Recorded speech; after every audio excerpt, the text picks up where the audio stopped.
ఓం శుభంకర్యే నమః. నిఖిల శ్రేయోదాయని సర్వకార్య సిద్ధిప్రద పరబ్రహ్మస్వరూపిణి శుభంకరీ నమోస్తుతే. వక్రతుండ మహాకాయ సూర్యకోటి సమప్రభ నిర్విఘ్నం గురుమే దేవ సర్వకార్యేషు సర్వదా. గురుబ్రహ్మా గురుర్విష్ణు గురుర్దేవో మహేశ్వరః గురు సాక్షాత్ పరబ్రహ్మ తస్మై శ్రీ గురవే నమః. శ్రీ శ్రీ శ్రీ గణపతి సచ్చిదానంద సద్గురుభ్యో నమో నమః. మిథున రాశి వారికి జనవరి నెలలో గల గోచార ఫలితాలను తెలియచేస్తున్నాము. శ్రద్ధగా ఆలకించండి. ఈ యొక్క మిథున రాశి వారికి గోచారముల ఫలితములు ఈ యొక్క జనవరి మాసములో మిశ్రమంగా ఉంటాయి. కొంత లాభాలు ఉంటాయి, కొంత నష్టము ఉంటాయి. మిశ్రమ ఫలితాలు అంటే అది. కాబట్టి మనము లాభం ఉన్నప్పుడు ఇదంతా నా వల్లే జరిగింది అనుకుంటాం. నష్టం ఉన్నప్పుడు సహజమైనటువంటి మన లక్షణము మన మీద కంటే కూడా పరుల మీద మనము నిందన వేస్తూ ఉంటాం. చాతకానితనంలాగా మనకి ఎవరైతే కనుక ఎదురు చెప్పరో అటువంటి వారి మీద మనం అరుస్తూ ఉంటాం. కాబట్టి వ్యాపారస్తులు ముఖ్యంగా మనిషిని నిలబెట్టుకోవటం చాలా ప్రధానం. వ్యాపారం చేయటము చాలా సులభమైనప్పటికీ మనిషిని నిలబెట్టుకోవటమే చాలా కష్టమైనటువంటి స్థితి. ఇప్పుడు ఇవాళ రేపట్లో మన మీద నమ్మకం ఉండి ఒక మనిషి నిలబడాలి అంటే మనం డబ్బు ఖర్చు పెట్టినా కూడా కానటువంటి స్థితి. కాబట్టి వ్యాపారస్తులు తోటి పని వాళ్ళతో కానీ, మీ వ్యక్తిగత సిబ్బందితో కానీ, మీ గృహ సిబ్బందితో కానీ చాలా జాగ్రత్తగా ఉండాలి. వాళ్ళని పరిపూర్ణంగా నమ్మాలి, నమ్మకూడదు. రెండు రకాలుగా కూడా మన యొక్క జీవనాన్ని వ్యాపారస్తులు గడపటం ఉపయుక్తం. ఈ విషయాన్ని బాగా గుర్తుపెట్టుకోండి. ఎందుకంటే వారి నుంచే కొన్ని ప్రమాదాలు మనకి వచ్చి ఉంటాయి. వారి నుంచే ఎంతో లాభం కూడా మనకి చేకూరుతుంది. కాబట్టి తస్మాత్ జాగ్రత్త. ముఖ్యంగా ఏ పనిని చేయాలనుకున్నా సరే మిథున రాశి జాతకులు ఆలోచన కంటే కూడా ఆర్థికము చాలా అవసరం. చేయాలనే దృక్పథం ఉంటుంది, ఆలోచన బాగానే ఉంటుంది, కానీ మనకి ఆ సందర్భాలు, ఆ యొక్క సన్నివేశాలు మనని పనిని చేయనివ్వు. అటువంటప్పుడు మిథున రాశి జాతకులు కొంత ఆర్థికంగా నిలదొక్కునే విధంగా మీ యొక్క పని ఉండాలి. ముఖ్యంగా ఏ వస్తువులని కూడా అమ్మి మీరు వ్యాపారం చేయటం కానీ, వ్యవహారములు నడపటం కానీ మంచిది కాదు. అలాగే ఈ నెలలో మిథున రాశి జాతకులు కొన్ని విషయాల యందు 1కి 1,00,000 సార్లు ఆలోచించినా పర్వాలేదు, కానీ అది తప్పనిసరి అయితే తప్ప, లేకపోతే తమ ఆలోచనే తమకు ప్రమాదాన్ని కూడా తెచ్చిస్తుంది. కొన్ని అనారోగ్య సమస్యలని కూడా మిథున రాశి వారికి తెచ్చిపెడుతుంది. అతి ఒత్తిడి వల్ల మానసిక క్షోభకి గురవుతూ ఉంటారు. స్ట్రెస్ అంటూ ఉంటారు కదా, ఒత్తిడి పెరిగి ఏ పని చేయలేక, ఎవరిని ఏది అనలేక, తనని తాను అనుకోలేక ఇక్కడ ఈ ఒత్తిడికి గురయ్యి చాలా పెద్ద పెద్ద సమస్యలని కొని తెచ్చుకుంటారు. కాబట్టి ఒత్తిడిని అధిగమించేటువంటి పనులని మాత్రమే మిథున రాశి వారు చేయండి. అతిగా ఆలోచించవద్దు.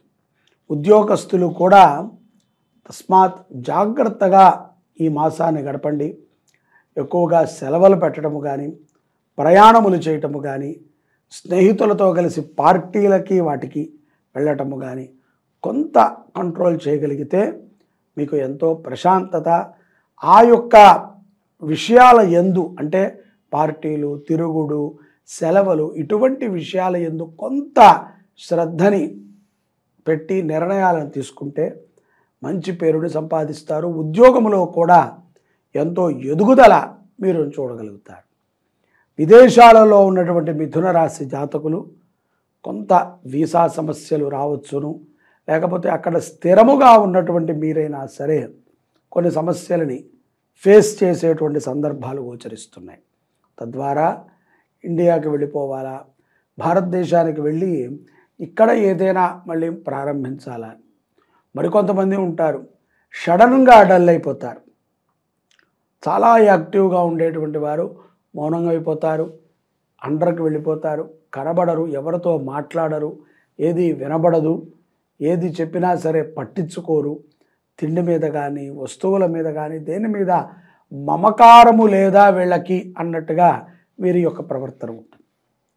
ఇది కొంత గోచారం ఇచ్చేటువంటి ఫలితం.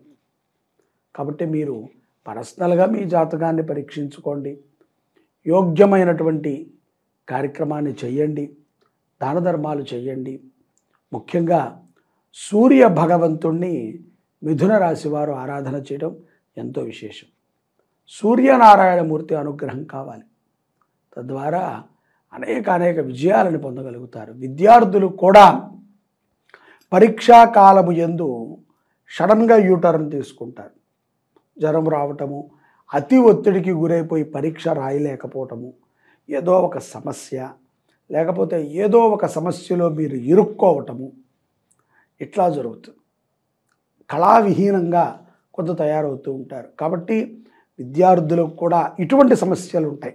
అంతే నమ్మకము కూడా ఉంటుంది మీ మీద. మిథున రాశి వారికి తెలుసు లోపల ఎన్ని సమస్యలు ఉన్నాయి. బయటికి మాత్రము చాలా నమ్మకంగా ఉన్నట్టు ఎంతోమంది మీ చుట్టూ కనబడుతూ ఉంటారు. మీరు లేకపోతే జరగదా అన్నట్టు ఉంటారు. స్త్రీలు ఈ యొక్క విషయాల యందు కొంత స్నేహితులతో కానీ నూతన పరిచయస్తులతో కానీ చాలా జాగ్రత్తగా ఉండాలి. అలాగే ఎవరిని కూడా ఇబ్బంది పెట్టే విధంగా మీ మాట కానీ మీ యొక్క చేత కానీ ఉండకూడదు. అలాగే కొంత ఇతరులని ఇబ్బంది కలిగించకుండా జీవనాన్ని గడిపేటువంటి వారికి చాలా లాభాలు ఉంటాయి. ఇతరుల యొక్క ఆవేశాలకి ఇతరుల యొక్క ఆగ్రహాలకి మీరు గురి కాకుండా ఉంటే ఎంతో విజయాన్ని మిథున రాశి జాతకులు పొందగలుగుతారు. పౌర్ణమి తరువాత కొన్ని కీలకమైనటువంటి నిర్ణయాలని మిథున రాశి వారు ఈ జనవరి మాసంలో తీసుకుంటారు. ప్రయాణముల్లో కూడా కొంత ఆనుకూలత లభిస్తుంది. పుట్టింటి నుంచి రావాల్సిందైనా అత్తింటి నుంచి రావాల్సిందైనా అందుతుంది. ఆ వర్తమానం ఎంతో విజయాన్ని ఎంతో ఆనందాన్ని మిథున రాశి వారికి ఇస్తాయి. అలాగే సంతాన పురోగతిని కూడా మీరు పొందుతారు. ఇది చాలా విశేషం. సంతానం అవసరమండి. ఎందుకంటే సనాతన ధర్మంలో చెప్పిన విధంగా ఇవాళ్ళంటే మనము ఒక పిల్లలు చారులే అనుకుంటున్నాం, కానీ మనకి ఎంత సంతతి మనము పెట్టగలిగితే అంత సుఖము సంతోషము, కుటుంబ బాధ్యతని మనం నడపగలిగితే అనేక సమస్యలకి మనం దూరంగా ఉండొచ్చు. ఎందుకంటే కుటుంబానికి బాధ్యత సంపాదించడం భర్త బాధ్యత, దానిని సక్రమంగా ఖర్చు పెట్టడము భార్య బాధ్యత. ఇలాంటప్పుడు బయటికి తిరగాలనేటువంటి ఆలోచన తగ్గుతుంది పురుషులకి. కుటుంబం మొత్తము కూడా హోటల్కి వెళ్ళి తినాలి అనేటువంటి ఒక ఆవేశం తగ్గుతుంది, ఖర్చు తగ్గుతుంది. ఒక్కసారి కుటుంబం మొత్తము వెళ్ళి హోటల్కి వెళ్ళి తింటే 1000-2000 ఖర్చు అవుతాయి. అదే 1000 రూపాయలతో ఇంట్లో ఒక మంచి ఐటమ్ని మనం చేస్తే 4-5 రోజులు తినచ్చు, ఒక 50 మంది దాకా భోజనం చేయొచ్చు. కాబట్టి ఒక బాధ్యతని పెంచే విధంగా ఈ పౌర్ణమి తర్వాత మిథున రాశి వారి యొక్క ఆలోచన ఉంటుంది. తద్వారా ఎంతో ఆనందానికి మీరు గురవుతారు. కాబట్టి బాధ్యత పరమైనటువంటి ఆలోచనలని పౌర్ణమి తర్వాత బాగా చేస్తారు. ఏ కష్టం వచ్చినా సరే, ఎటువంటి ఆపద వచ్చినా సరే, ఎటువంటి నిర్ణయాలను తీసుకోవాల్సిన సందర్భం వచ్చినా సరే తప్పనిసరిగా సూర్య ఆరాధనని చెయ్యండి. సూర్యనారాయణమూర్తి స్మరణే మిథున రాశి వారికి విజయాన్ని ఇస్తుంది. అలాగే ఆదివారము పూట మాంసాహారాన్ని తినవద్దు, మాంసాహారం జోలికి వెళ్ళకండి. జై శుభంకరి. సర్వే జనాః సుఖినో భవంతు.